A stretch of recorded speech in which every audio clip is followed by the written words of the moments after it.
All right, unilateral overhead tricep extensions. Show you how I do them and how I tend to set them up. There's a couple different ways you can do it, and they all effectively work the same.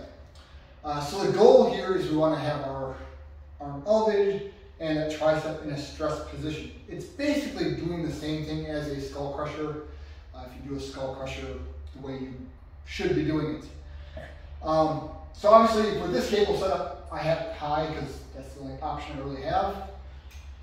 Even on an adjustable cable setup, I like to put it high. You can put it lower, but then you have to sort of deal with the rigmarole of, like flipping it around and trying to get it in position.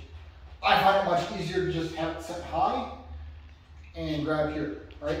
I'm still gonna put my arm in the same position. It's just my angle of my torso and what I'm sort of aiming for changes, right? But it's the same effective thing. So if you prefer to, have the cable set lower and kind of do the acrobatics to get it, yourself in this position, that's fine. You can do it that way. I find this way much easier for me. So once I've got it, I'm just gonna grab it. And it's just like, I think I have another video up on my channel with a two-handed, a bar, a straight bar, two-handed overhead extension. It's the same principle as what I do with that, but just with a single handle.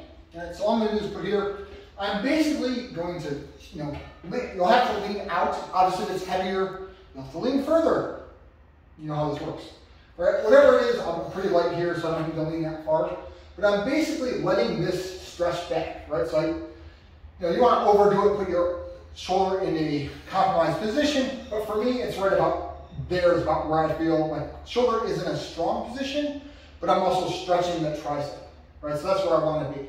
Right, something that helps with that is you can do your first rep and then kind of let it pull you back a little bit. And usually most people tend to like yank the elbow forward a little bit on their first rep.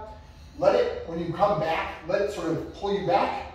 And that's sort of probably where about you should be, right?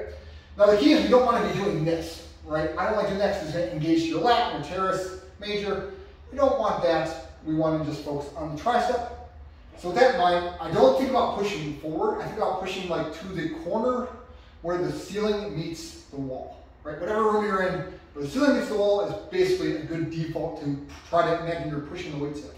Right, so I do that, I can look there if I want. I'm just gonna push there, and you'll notice, right, my elbow doesn't move much. Right? It's gonna probably move a little bit, and I can adjust, like if I notice I am moving it down a little bit to hit this one, so I'm gonna move, in this particular gym where that is, I have to move up on the ceiling a little bit. So I move that, my aim point, now I'm aiming a little bit this way. You can see my elbow is not going to move too much, right? Maybe it's a little bit just because we're going to have some motion there, but I'm limiting that as much as I can. Again, if you're using two handles, it's the same principle, sort of aim for roughly the corner of the wall and the ceiling, and then adjust if you feel like your elbows are snapping forward at all to sort of a further point back on the ceiling. Dumbbell variance is obviously just a French press. French press, I do feel this does change the angle a little bit because in French press people typically rotate out with their arm, whereas on this, if I was doing it straight at you, you'd notice I'm much more in line, angled this way versus flared out with my elbow. That's fine, if you don't have anything else, a French press works well. I tend to use this most often if I'm not doing a skull crusher. That's what I call for with my clients most often. Hope that helps. See you next time.